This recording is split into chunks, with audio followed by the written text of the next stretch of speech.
যে মাটি নেওয়ার কারণে আসাম বাজারবাসী ব্যবসায়ীদের বিভিন্ন দুর্ভোগে পড়তেছে।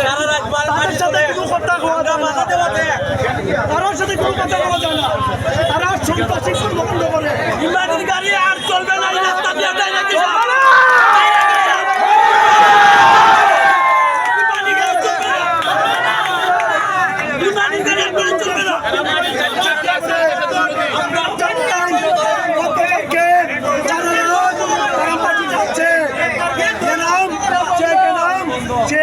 ভালো মানুষ, সে গাড়িওয়ালাকে বাধা দিছিল যে তোমরা রাত 12টা পর্যন্ত চালাও।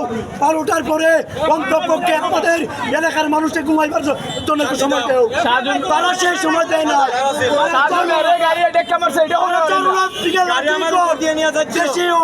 বাজারে উঠছে, তাহলে কি আসাম পাড়ার মানুষ এই দেশে পয়সা আইছে?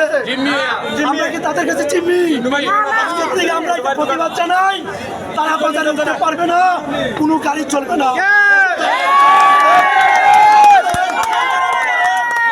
পশু ডাক্তার ফুটুভাইয়ের দোকানে তারা হামলা এবং বাংচুর ফুটুভাইয়ের ছেলের গল্প হাত ধরে টেনে নিয়ে যাচ্ছিল। আমরা বাধা দেওয়া তারা দেশীয় অস্ত্র নিয়ে আমাদের উপর হামলা করে। আমরা চিৎকার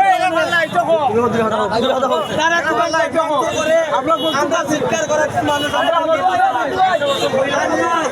আমরা জানতে চাই এদের টুটার চুর তাদেরকে শক্তিশালী। আমরা জানতে চাই অবিলম্বে বাজার থেকে মাটি ব্যবসায়ীদের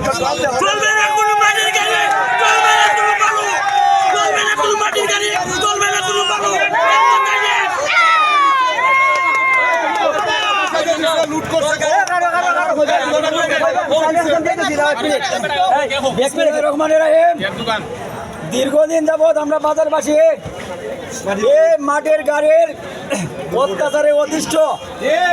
দিনেও গাড়ি চলে, রাত্রে বাসা বাড়ির মানুষ ঘুমাইতে পারে না। কালকে রাত্রে 12টার সময় আমরা কয়েকজন বাধা দিলে আজকে কিছু সংখ্যক সন্ত্রাসী আমার দোকানে এসে আক্রমণ করে, দেশীয় অস্ত্রশস্ত্র নিয়ে আমার উপরে আক্রমণ করে, আমার দোকান ভাঙচুর করে। আপনারা দেখেছেন, লুটপাট করেছে। আমরা এর সুষ্ঠু সমাধান চাই। আমরা বালুর বিরুদ্ধে না, মাটির বিরুদ্ধে। মাটি পরিবেশের ধ্বংস করতেছে তারা, অন্যায়ভাবে তারা।